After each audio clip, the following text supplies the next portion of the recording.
سقوط ڈھاکہ کے بعد بنگالیوں اور بہاریوں کی بڑی تعداد کا بنگلہ دیش جانے کی بجائے اپنی بقیہ زندگی پاکستان میں ہی گزارنے کا فیصلہ اب غلط ثابت ہو رہا ہے، جس کی بنیادی وجہ ان کے ساتھ دوسرے درجے کے شہریوں کی طرح روا رکھا جانے والا سلوک ہے۔ یاد رہے کہ بلا تفریق مساوی حقوق کے نعرے پر بننے والی ریاست پاکستان میں بنگالیوں اور بہاریوں کو ایلین قانون کے تحت عارضی حقوق دیے جاتے ہیں۔ شہر کراچی میں بنگالیوں اور بہاریوں کی ایک بڑی تعداد سن 1971 کے بعد سے مقیم ہے، جو ملکی ترقی میں اپنا بھرپور کردار ادا کر رہے ہیں، لیکن اس کے باوجود ان کو شناخت جیسے بنیادی مسائل کا سامنا ہے۔ دوسرے لفظوں میں بنگالی یا بہاری ہونا ان کے لیے ایک گالی بن چکا ہے۔ کراچی کے علاقے لانڈھی کے بنگالی پاڑے میں مقیم عالم احمد اور ان کی بیٹی کا شناختی کارڈ 2016 میں بلاک ہو چکا ہے۔ عالم احمد نادرا کے دفتر کے چکر کاٹ کر اب مایوس ہو چکے ہیں۔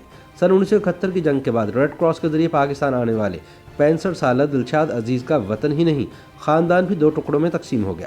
اسی طرح دلشاد عزیز بہاری ہیں اور ان کے والد، ایک بھائی اور 2 بہنیں بنگلہ دیش میں ہی رہ گئے اور واپس نہ آ سکے۔ خاندان کے بٹ جانے کا دکھ آج بھی دلشاد عزیز کے دل میں تازہ ہے۔ اسی طرح محمد یوسف کا خاندان 1967 سے پاکستان میں آباد ہے۔ وہ لانڈھی میں پان کی دکان چلاتے ہیں، لیکن شناخت کے بحران نے ان کے بچوں سمیت ہر اس بنگالی نوجوان سے جینے کا حق چھین رکھا ہے جو دوسروں کو حاصل ہے۔ یوسف کے مطابق شناختی کارڈ نہ ہونے کے سبب بنگالی نوجوانوں کو پولیس اگر پکڑ لے تو مصیبت اور بھی بڑھ جاتی ہے، کیونکہ ان کے پاس شناختی کارڈ نہیں ہوتا۔ بی بی سی کی ایک رپورٹ کے مطابق بنگلہ دیش کی اعلیٰ عدالت نے 2008 میں 1971 سے سابقہ مشرقی پاکستان کے کیمپوں میں آج بھی رہائش پذیر 3 لاکھ بے وطن مہاجرین کو شہریت اور ووٹ کا حق دیا تھا۔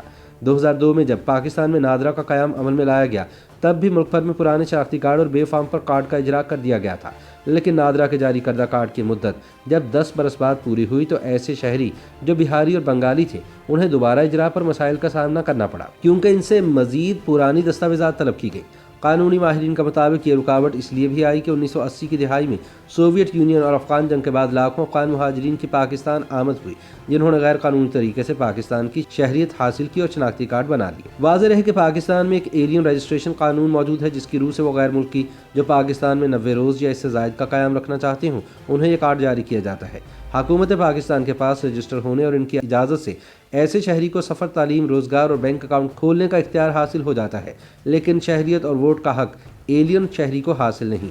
یہ کارڈ افغان، بہاری اور بنگالی شہریوں کو جاری ہوئے ہیں۔ قانونی ماہرین کا مطابق یہ امریکہ، کینیڈا کی طرز کا ایک ایسا قانون ہے جس میں ایسے تارکین وطن یا مہاجرین کے بچوں کو جو اس ملک میں پیدا ہوئے انہیں قانونی طور پر شہریت کے حقوق حاصل ہو جاتے ہیں۔ پاکستان کے اس قانون کو نادرا بھی تسلیم کرتا ہے۔ YouTube پر گوگلی نیوز دیکھنے کے لیے youtube.com کی سرچ بار میں googly news T V type کریں۔ گوگلی نیوز کے پیج پر سرخ رنگ کے سبسکرپشن والے بٹن پر کلک کرنا نہ بھولیے۔ YouTube پیج پر اپلوڈ ہونے والی ویڈیوز سے باخبر رہنے کے لیے بیل آئیکن پر کلک کیجیے۔ آپ کو ہر نئی ویڈیو کے بارے میں نوٹیفیکیشن موصول ہو جائے گا۔